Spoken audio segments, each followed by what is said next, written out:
On our planet, there seems to be an infinite number of beautiful places one can visit, with an equal number of spectacular things to admire. It requires nothing more than a curiosity to observe what is all around you.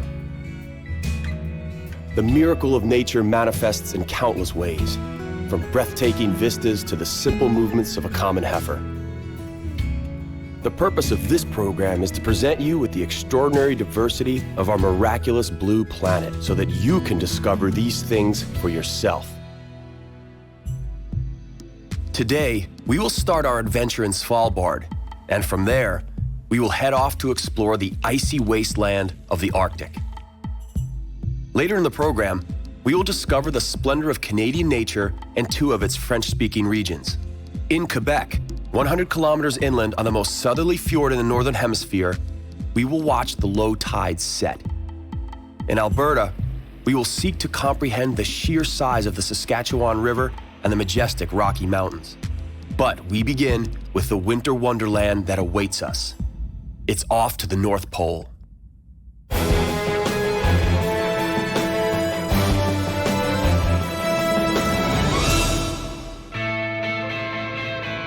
Welcome to a very icy expedition. We have in store for you a truly unspoiled part of our planet. Today's pilgrimage will take us all the way to the North Pole. Even the geographically challenged among us are most likely aware of the location of the North Pole. To put it simply, the North Pole is the spot where the Earth's axis cuts through the top of the planet's surface. Should we look upon it from a bird's perspective, there is no better place to view the Earth's rotation on its own axis. The Arctic, the kingdom of ice and silence. No other place in the world can offer both in greater abundance. The Arctic is not a continent. Simply put, it is a giant slab of ice in the middle of the Arctic Ocean. This massive iceberg is constantly moving. It is what causes the Earth to rotate around its axis and what creates currents in the world's coldest sea. The polar explorer, therefore, must count on this drifting, a rather peculiar phenomenon whereby even as you are standing still, you are actually traveling.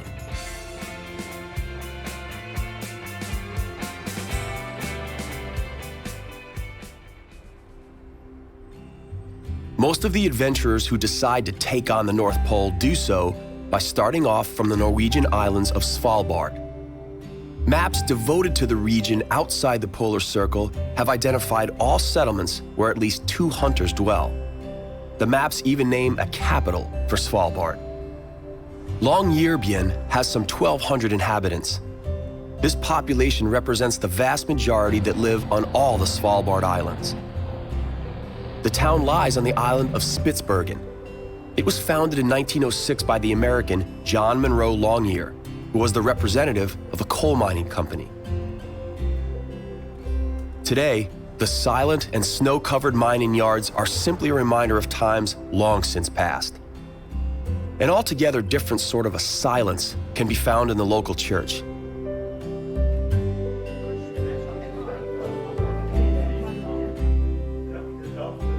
What you see here is the church located at the northernmost point on the planet. And therefore, that makes Father Canston the priest that serves his congregation at the northernmost point on the planet. You can attend his service before taking off for the North Pole, and that may just be a very good idea.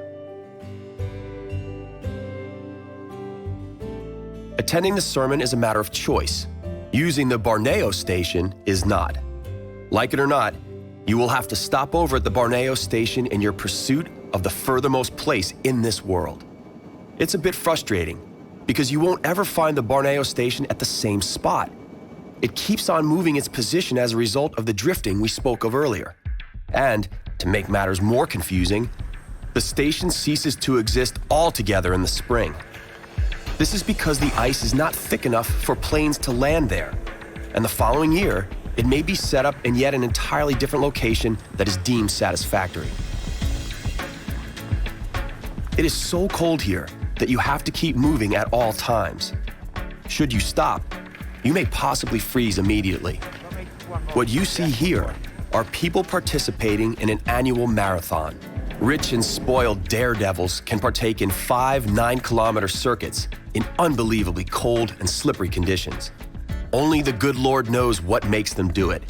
To participate in the most northern marathon in the world is not only utter madness, but it also happens to be a very costly hobby. For this marathon, you must pay the most expensive starting fee in the world.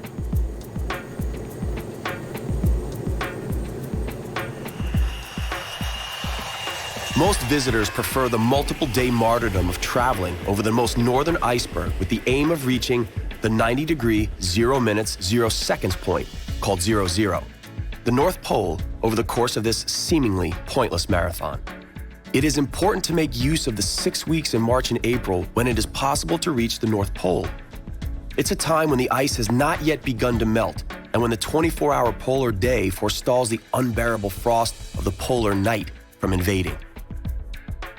Do keep in mind that we are mere spectators of nature's grandiose show. During polar summer, the sun never sets beyond the horizon above the polar circle. The sun resembles a tennis ball flying over the net.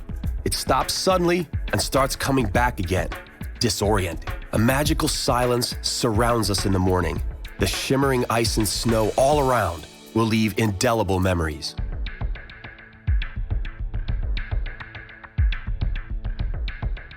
Around 200 people undergo such a pilgrimage in those 6 weeks each year. Some do it for personal satisfaction, while others are in pursuit of scientific truth. The frequent formation of ice mounds that pile several meters high create considerable obstacles as they make their trek north. The mounds are caused when the ice layers itself. As an Arctic explorer heads toward the North Pole, he does not face a straight, flat, frozen surface such as you would on an ice rink. On the contrary, the explorer must overcome endless obstacles. The ice is either breaking apart to reveal the surface of the sea, or it is colliding with other ice to form mountains of ice. It seems almost unimaginable that anyone could stand on the North Pole, but the first to do it was Sir Wally Herbert on the 6th of April, 1969. That was only 3 months before Neil Armstrong and Edwin Buzz Aldrin first set foot on the moon. Those who wish to reach exactly 90 degrees 00 first have to steel themselves with endless patience. You must reconcile that if you fell asleep at the exact position of the North Pole, when you woke up in the morning, you could find yourself completely elsewhere. That can be quite unnerving. Follow this simple example. Now you are headed north.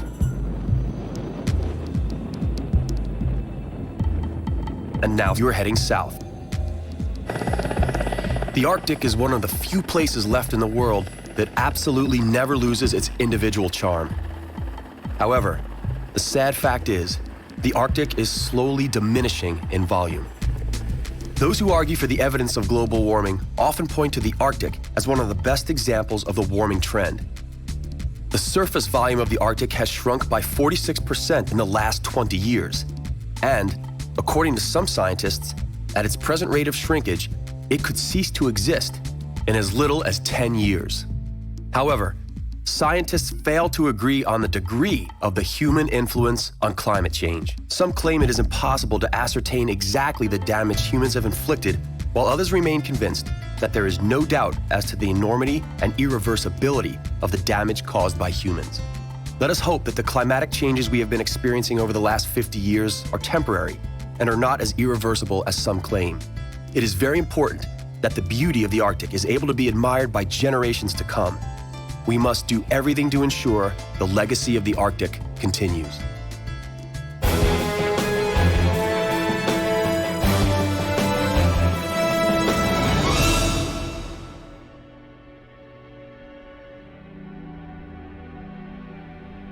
Welcome to the Badlands of Alberta, Canada.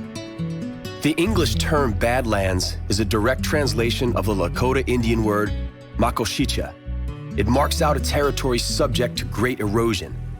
The resulting terrain proved difficult to traverse for Indians and settlers alike. It was precisely here that the history of the Canadian province of Alberta began to unfold some 4 million years ago. It was during that time that the bottom of the sea began to rise as a result of pressure from inside the Earth. The result of that tectonic energy was the formation of the continent. The unique and peculiar sandstone rock formations locally referred to as the hoodoo provide an exact geological record that scientists from a wide variety of disciplines can rely upon. Here, one observes the individual layers of sediment deposits. Apparently, the dark bits once formed the sea bottom, while the lighter parts come from a period when dinosaurs roamed the local plains. In this area, it is not uncommon for dinosaur fossils to be discovered.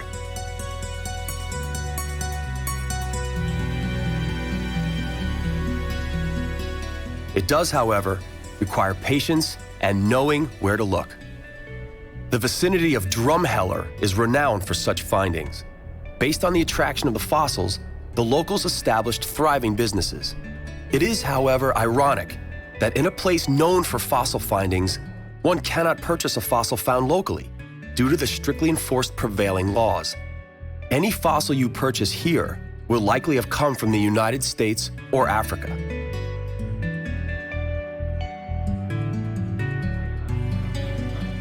Fossils are not the only thing of interest found below the surface of this landscape.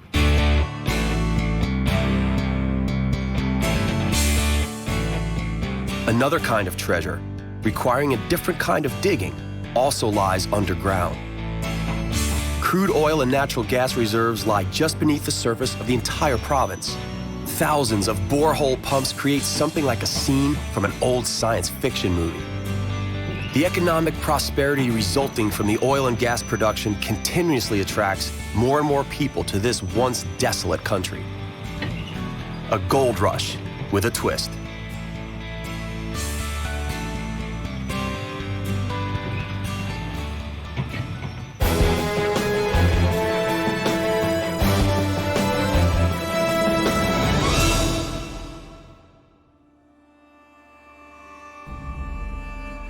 The Saskatchewan is one of the mightiest rivers in Canada.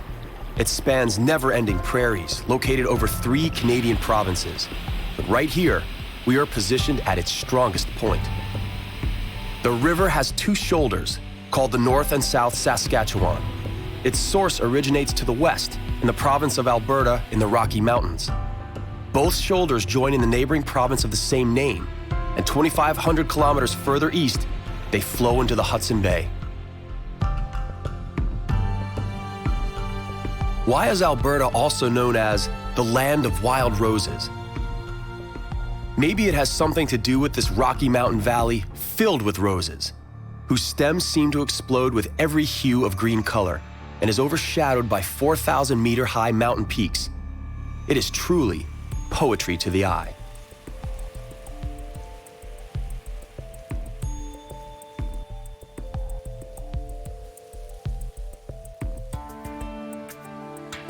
Needless to say, the local wilderness is not represented by roses alone.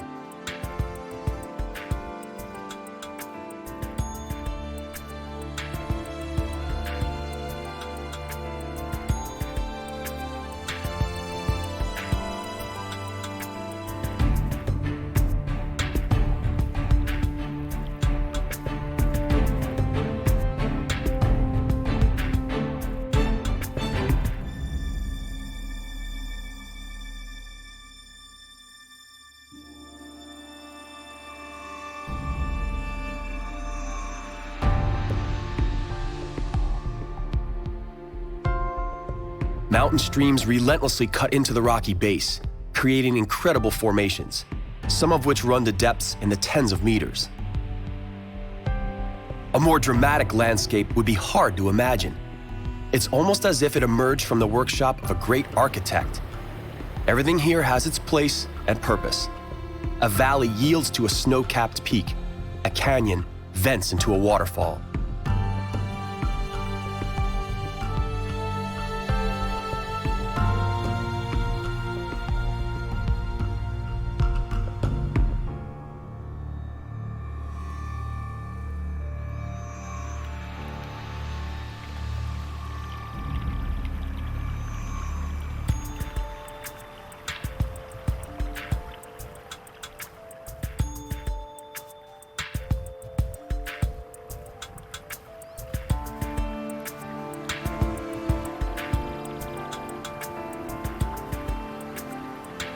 What you see right here is the Victoria Iceberg, the source of the crystal clear water that fills Lake Louise. The iceberg was named after Queen Victoria of Great Britain. Lake Louise, on the other hand, was named after Princess Louise Caroline Alberta, who was the fourth daughter of Queen Victoria.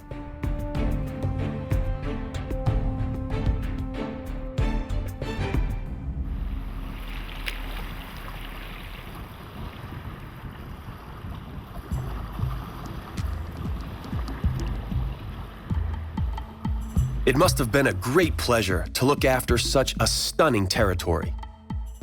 The beauty of the local surroundings inspired the Canadians to establish their very first national park here in 1885. Early settlers, who came here seeking to make their fortune mining oil, were also enamored with the wild charm of the Banff National Park. It's hardly surprising. There are innumerable nooks all through these Rocky Mountains, where one can camp and reflect on the captivating and enchanting nature all around you. There's also the likelihood that you'll go days without seeing another human being.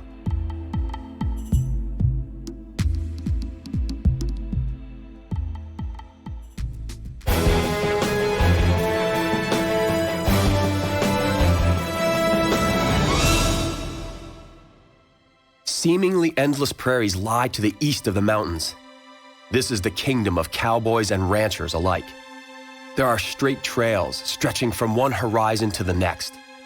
It is far too easy to lose track in a countryside devoid of all landmarks. In wintertime, getting lost here can often be tragic. These magnificent animals play an important role in the history of this land. These cattle are born and raised for one particular purpose. When they have matured, they are sold at a cattle auction. Millions of families throughout Northern America hungrily await the next shipment of the renowned beefsteaks that come from Alberta. There is no time wasted. These guys surely know their stuff. Knowing how to pay just the right price for these awesome animals is an art that takes considerable talent and a lifetime to learn. Life on a ranch may at first seem rather idyllic. No stressful deadlines, lots of fresh air. Something a lot of us dream of for our retirement. Needless to say, first appearances can be deceiving. Ranches here are gigantic, often as large as a few townships put together. Cattle remain outside all year round. The cows get stabled only in the case of a grave complication, or if they are with calf during a particularly cruel winter. Danny here is just heading out to check up on one of his herds. Danny's father was a cowboy, and Danny expects that his son will one day become the sixth generation of his clan to be in charge of this ranch. 6 years ago, they celebrated the 100th anniversary of the establishment of this ranch. Unfortunately, as they took over the land, they pushed the original inhabitants of the region, the North American Indians, onto designated reservations. The Alexis First Nations Reservation is now the home of the Nakota Sioux tribe. These people are the descendants of the oldest original inhabitants of the American continent. We are currently watching the preparations for their annual powwow festival. The tribe members and invited guests gather here from the whole of North America. They dwell in tents for the duration of the celebration. In the words of the chieftain, Cam Alexis, the people of his nation gather for the powwow here by the sacred lake so that they can honor the memory of their ancestors through meditation, music, and dance. Their folk costumes are surprisingly colorful, but each tribe has created its own national colors.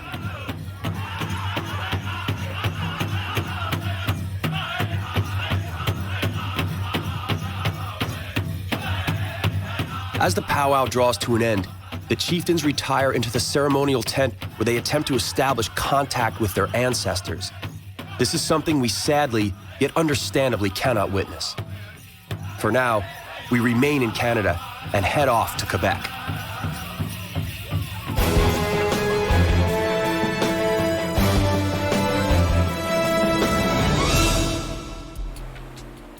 If you prefer greenery to the grayness of the big city life, then Quebec is just the place for you.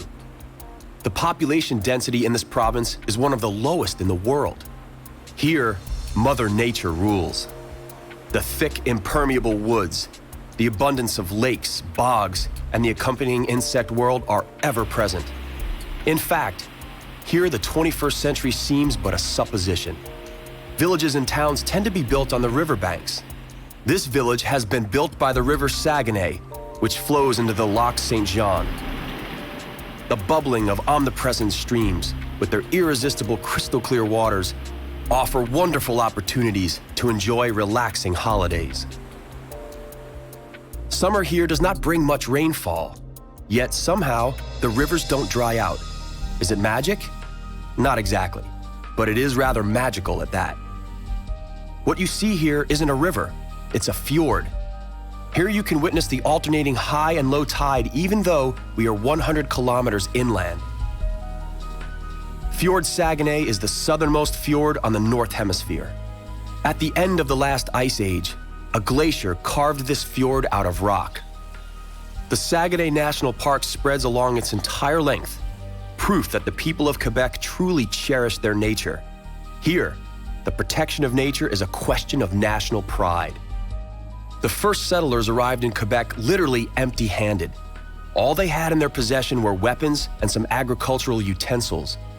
Their survival required cunning and bravery to somehow tame the wilderness.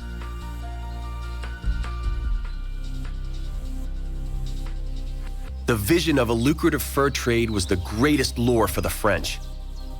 And so they sailed over what they called the Great Puddle, motivated by the empty treasury of the French king.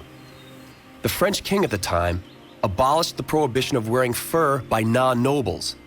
This one act caused the demand for fur in France to become voracious and set the circumstances for developing the Canadian fur trade. The fur trade, however, proved profitable only until the middle of the 19th century. From that time on, it became necessary for the local settlers to look around for an alternate source of income.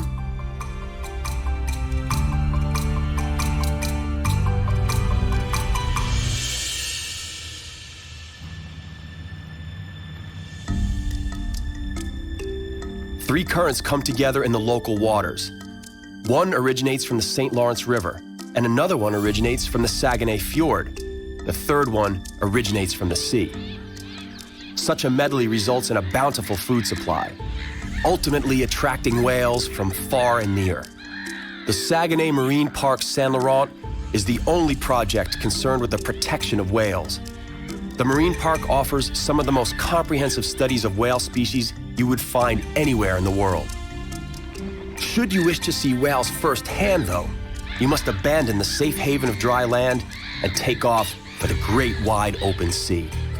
It is possible to sight 5 different kinds of whales here.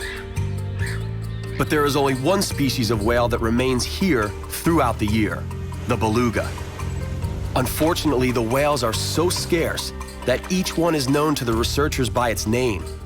They are distinguished by their characteristic dorsal fins. These beautiful cetaceans are one of the most endangered species in the world. We all have a responsibility to see that they are not hunted to extinction.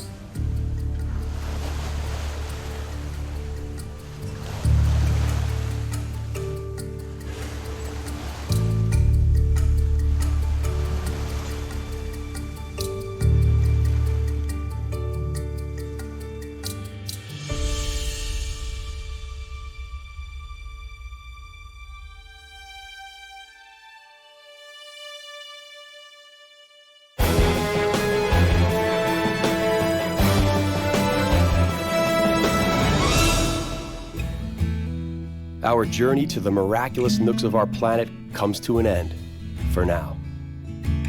On the next exploration of our compelling and bountiful planet Earth, we will visit 3 unique islands: Madeira, Taiwan, and Bali.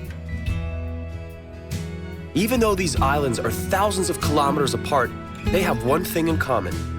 All 3 islands were created by ancient volcanic action that shaped their landscapes into truly wild and unbelievable beauty. You can't help but be impressed by the steep cliffs, high mountains, and unique climate.